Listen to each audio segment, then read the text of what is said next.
Magandang gabi sa inyong lahat. Ako po ay bumabalik upang talakayin naman natin kung ano nga ba ang globalisasyong pang-ekonomiya. Ano nga ba ang globalisasyong pang-ekonomiya? Ito ay tumutukoy sa proseso kung saan mas nagiging bukas ang pakikipag-ugnayan ng iba't ibang bansa sa ekonomiya sa pamamagitan ng kalakalan, pamumuhunan at palitan ng produkto at serbisyo at kapital. Dahil sa pag-unlad ng transportasyon, komunikasyon, at teknolohiya, mas napapabilis ang pakikipag-ugnayan ng serbisyo at produkto sa iba't ibang bansa. Ito din ay nagiging daan upang mas lumago ang mga multinational companies na nag-ooperate sa madaming bansa. Kasama na rin dito ang pagbaba ng taripa o buwis at kooperasyon. Ngunit, ito din ay nagdudulot ng kompetisyon at hamon sa lokal na industriya. Paano nga ba umusbong ang multinational companies? Number 1, dahil sa historical roots. Ito ay nagsimula sa mga kumpanya gaya ng Dutch East India Company at British East India Company noong panahon ng kolonyalismo. Sila ang unang multinational. Dagdag pa rito ang pag-usbong ng kalakalan at industrial na revolusyon. Noong Industrial Revolution noong 770 to 1880s, dumami ang produkto dahil sa paggamit ng makinarya.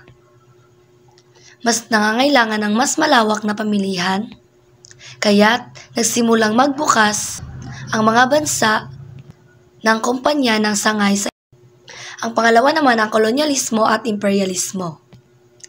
Habang lumalawak ang mga bansang Europeo, dinala nila ang kanilang mga negosyo sa mga kolonya upang makakuha ng mga hilaw na materyales at ibenta ang kanilang mga produkto. Halimbawa, ang mga kumpanya ng mga Ingles at India, Dutch East Company. Pangtatlo, ang pag-usbong ng transportasyon at komunikasyon. Dahil sa barko, tren, eroplano, barko at kalaunan internet, mas naging mapadali ang pakikipagkalakalan sa iba't ibang panig ng mundo. Pang-apat, paghahanap ng mas murang produksyon. Maraming mga kumpanya ang lumipat ng ibang pabrika sa ibang bansa para mas murang sahod at buwis. Dahil dito, nakapagpapatayo sila ng mga sangay at naging multi-company na ito. Sa madaling salita, umusbong ang mga multi-company dahil sa pangangailangan ng mas malawak na pamilihan, murang produksyon, at epekto ng globalisasyon at teknolohiya sa globalisasyon.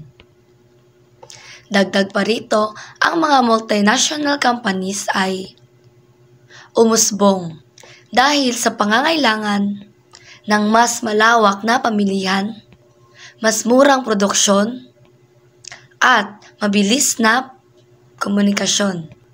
Dulot ng globalisasyon, nagsimula ito noong panahon ng kolonyalismo, nang magtayo ng negosyo ang bansang Europeo sa kanilang kolonya upang makuha ang hilaw na materyales.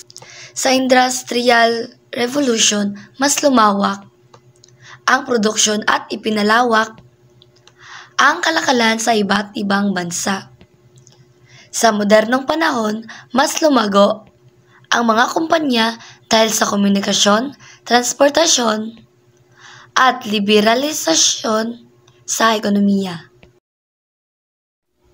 At dito na nagtatapos ang ating video dahil ang sarap na matulog. Sana po ay may natutunan kayo tungkol sa akin. At yun lang po. See you in the third video. Bye!